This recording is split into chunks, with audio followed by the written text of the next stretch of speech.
अगर intraday trading करते हैं तो ये 4 बातें ज़रूर ध्यान रखें। सबसे पहली, डिमांड एंड सप्लाई के स्टॉक्स को छांटें मल्टी टाइम फ्रेम इंटरवल के ऊपर, सिंगल इंटरवल के ऊपर नहीं। दूसरा, निफ्टी का ट्रेंड अगर अपवर्ड है, इंट्राडे ट्रेंड अगर निफ्टी का अपवर्ड है तो बुल बास्केट बनाएं, और अगर निफ्टी का ट्रेंड डाउनवर्ड है तो बेयर बास्केट बनाएं। तीसरा पॉइंट सबसे इंपॉर्टेंट, अगर एडवांस डिक्लाइन रेशियो ऊपर है और साथ में निफ्टी का ट्रेंड भी ऊपर है तो ही अपने ऑर्डर्स को मार्केट में डालें। अगर मार्केट का ट्रेंड ऊपर है, एडवांस डिक्लाइन भी ऊपर है, तो बुल बास्केट को मार्केट में डाल सकते हैं। लेकिन अगर ये दोनों मैच नहीं होते हैं तो वेट करें। अब अगर ऐसे ही करते हैं तो फिर कम से कम 5 दिन इसके रिजल्ट्स देखें। पहले दिन के प्रॉफिट से या पहले दिन के नुकसान से ना तो खुश होना है और ना मायूस होना है। 5 दिन तक लगातार सेम स्ट्रैटेजी पे काम करें और फिर कंक्लूजन निकालें कि क्या रिजल्ट आता है। आपको बेहतरीन रिजल्ट्स मिलेंगे अपनी इंट्राडे ट्रेडिंग के अंदर।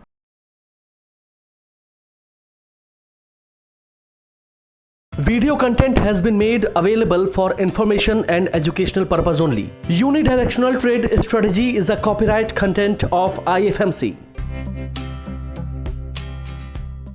Stop losses. अब यहां पर आपके पास 3 किस्म के स्टॉप लॉसेस को रखने का आपके पास वो है कि आप कोई भी आप चाहें तो स्टॉप लॉस को इंट्राडे सपोर्ट को रख सकते हैं। इंट्राडे सपोर्ट क्या है?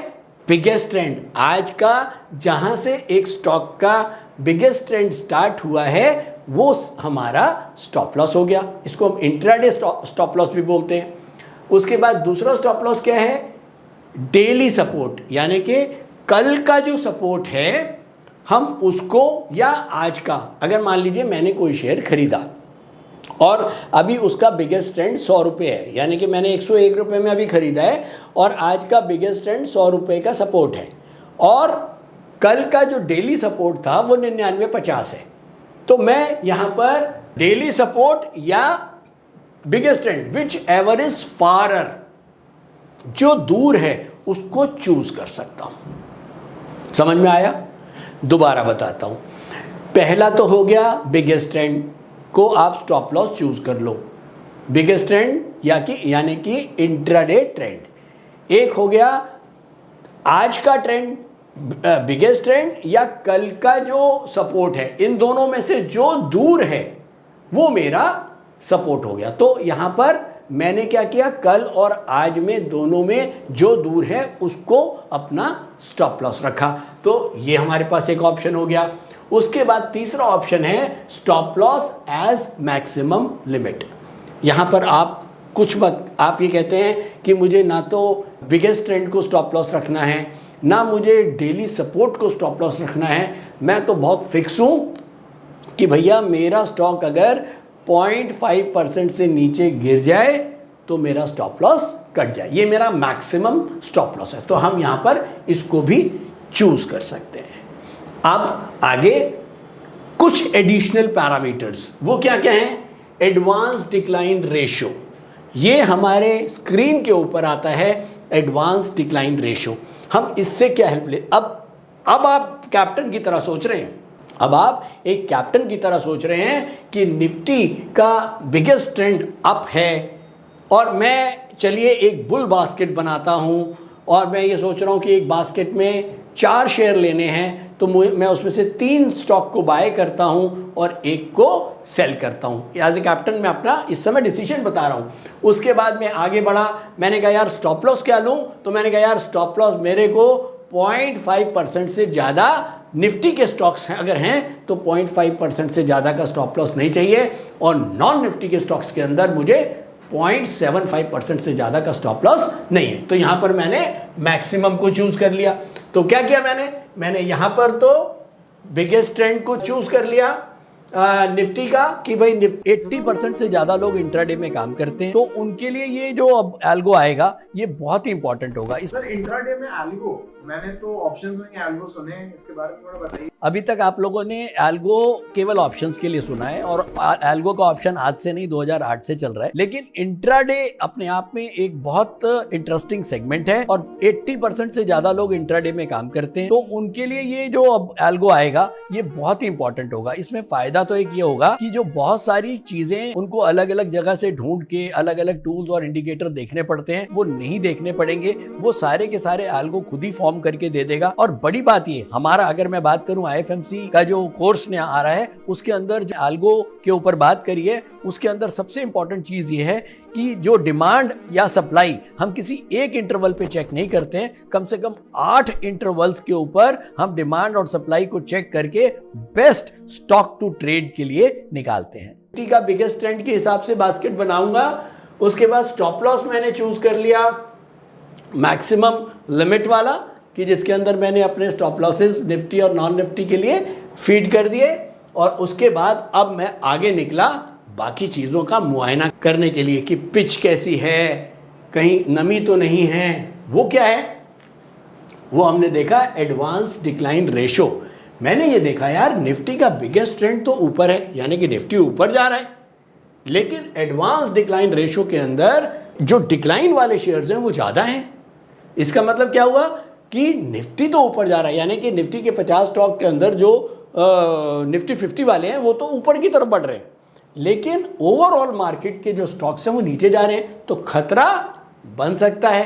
तो मैं इस एडवांस डिक्लाइन रेशियो को भी कंसिडर कर सकता हूं अपनी स्ट्रैटेजी में। अगर मुझे लगा कि एडवांस रेशियो डिक्लाइन है और मैंने ये सोचा कि मैं बुल बास्केट बना रहा हूं +3 और 1 सेल की, और मैंने यहां पर देखा कि भैया एडवांस डिक्लाइन रेशियो जो है वो तो डाउनवर्ड है, तो अगर यहां पर मैं ये कर सकता हूं कि भैया मैं अभी बाय के शेयर नहीं खरीद रहा, मैं एक काम करता हूं जो केवल 1 सेल है इसको सेल कर देता हूं, और जब एडवांस डिक्लाइन रेशियो ठीक होएगी तो मैं वापस अपने 3 शेयर फिर से परचेज कर लूंगा। हो सकता है अभी 9:45 पे एडवांस डिक्लाइन रेशियो डाउनवर्ड हो, 10 बजे एडवांस डिक्लाइन रेशियो बढ़ जाए, तो मैं अपने जो बैलेंस के 3 शेयर हैं वो 10 बजे खरीद लूँगा। तो बेसिकली एडवांस डिक्लाइन रेशियो को भी मैं अपनी स्ट्रैटेजी का एक हिस्सा बना सकता हूँ। उसके बाद आता है डायनेमिक बास्केट फॉर्मिंग। ये बहुत इंपॉर्टेंट है।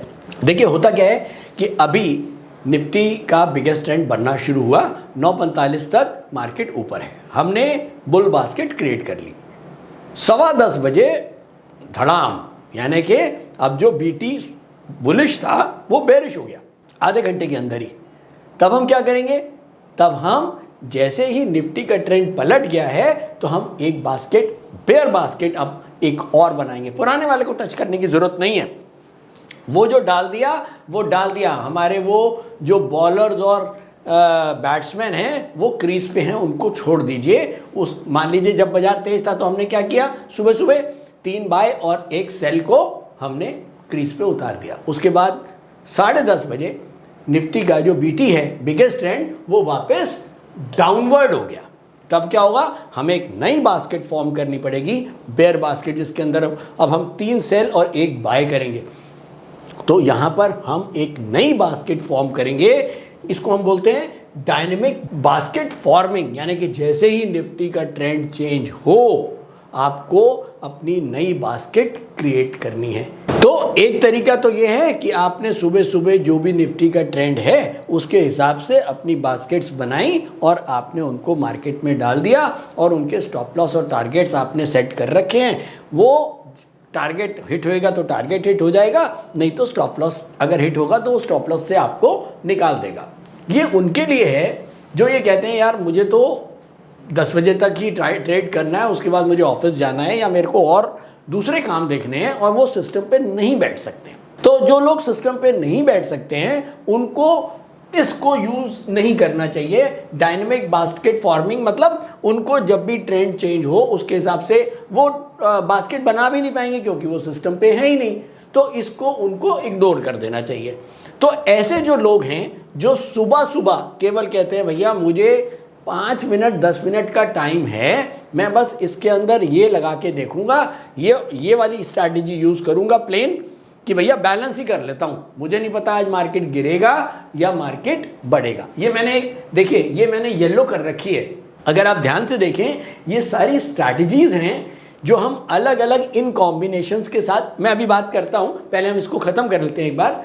तो बेसिकली डायनेमिक बास्केट फॉर्मिंग यही है कि जैसे ही निफ्टी का ट्रेंड चेंज हो और आप भी अपनी नई बास्केट मार्केट में फेंक दें। लेकिन ये जब ही होगा जब आप इंट्राडे सारा दिन मतलब 9:45 से लेके 3 बजे तक मार्केट में बने रहें, क्योंकि 3 बजे तो ये खत्म ही हो जाएगा, 3 बजे सारा सब कुछ स्क्वायर अप हो जाएगा। ये 3:30 की वेट नहीं करता यूनिटीएस रोबो ट्रेड। अब बात आती है अगला है ट्रेलिंग स्टॉप लॉस। एक ट्रेलिंग स्टॉप लॉस का भी ऑप्शन रोबो ट्रेड के अंदर अवेलेबल है। इसको अगर आप क्लिक कर देते हैं तो इसमें क्या होगा कि आपने जो स्टॉप लॉस दिया हुआ है वो तो लगा ही हुआ है। एग्जाम्पल के लिए मान लीजिए हमने 100 रुपये में एक शेयर खरीदा और इसका 99 रुपये का हमने एक स्टॉप लॉस डाला हुआ है। अब ये हमने इसका टारगेट डाल दिया, पहला टारगेट T1 101 रुपये, T2 102 रुपये, T3 103 रुपये और T4 104 रुपये। अब हमने 1 2 3 4 हमने 100 रुपये में 100 शेयर खरीदे और 25 बेचने डाले 101 में, 25 102 में, 25 103 में, 25 104 में। तो एक तो फायदा क्या हुआ कि भाई हमने हर एक रुपए पे स्टॉक डाला हुआ है। अब हमको नहीं पता कि स्टॉक कितना ऊपर जाएगा और उसके बाद गिर जाएगा, तो कहीं ऐसा ना हो कि हमारी कोई अपॉर्चुनिटी मिस हो जाए। तो वो कहीं तक भी जाएगा, वहां तक के हमारे स्टॉक्स बिक जाएंगे, तो हमारे को वो अपॉर्चुनिटी का लॉस नहीं होगा। कई बार क्या होता है, पता लगा मार्केट आपने शेयर खरीदा और वो धड़ से बढ़ा और अगले थोड़ी देर में नीचे आ गया, आप रह गए, अरे भैया हमारा तो टारगेट हमने लगाया नहीं। तो यहाँ आपको उसका बेनिफिट मिल जाएगा। अब अगर आपने ट्रेलिंग स्टॉप लॉस भी लगा रखा है, तो ट्रेलिंग स्टॉप लॉस क्या है, पहले तो इसका कंसेप्ट समझ लीजिए। ट्रेलिंग स्टॉप लॉस जब हिट होता है कि अगर आवरली कैंडल चार्ट्स के ऊपर आवरली कैंडल अगर बेरिश हो जाए, यानी कि अगर ग्रीन के नीचे जैसे आपने यूनिडायरेक्शनल पढ़ा है, 15 मिनट की कैंडल, 1 महीने की कैंडल, ऐसे ही आवरली कैंडल के ऊपर ट्रेलिंग स्टॉप लॉस है। अगर किसी समय भी, अब जैसे मान लीजिए बढ़ते बढ़ते 104 हो गया ये स्टॉक, बढ़ते बढ़ते समझ लीजिए 103 हो गया, 103 तक आपके 75 शेयर तो बिक गए, 25 बाकी हैं। अब उसके बाद ये थोड़ी देर के बाद ये गिर के बाई चांस ये भाव रह गया 102 रुपये, और 102 रुपये पे इसका आवरली कैंडल, यानी कि ये आवरली के बेसिस के ऊपर ये डाउनवर्ड हो गया, तो ये आपका स्टॉप लॉस 102 में ही काट देगा, ये 99 की वेट नहीं करेगा। इसको हम बोलते हैं ट्रेलिंग स्टॉप लॉस, कि जैसे जैसे स्टॉक बढ़ता जाए हमारा ये स्टॉप लॉस भी ऊपर जाता रहे, और जैसे ही मार्केट में यू टर्न लगने लगे तो हम टाइम से निकल जाए और हम नीचे वाले स्टॉप लॉस की वेट ना करें। ये हो गया ट्रेलिंग स्टॉप लॉस। तो दोस्तों अभी तक ये सारे पॉइंट्स को अगर हम इनसे मिलके कोई स्ट्रैटेजीज बनाएंगे तो आप ये देखें कि ये कैलकुलेशन मैंने कर रखी है, इसमें करीब 144 कॉम्बिनेशंस बनते हैं। 144 कॉम्बिनेशंस बनते हैं कैसे, ये यहां लिखा हुआ है।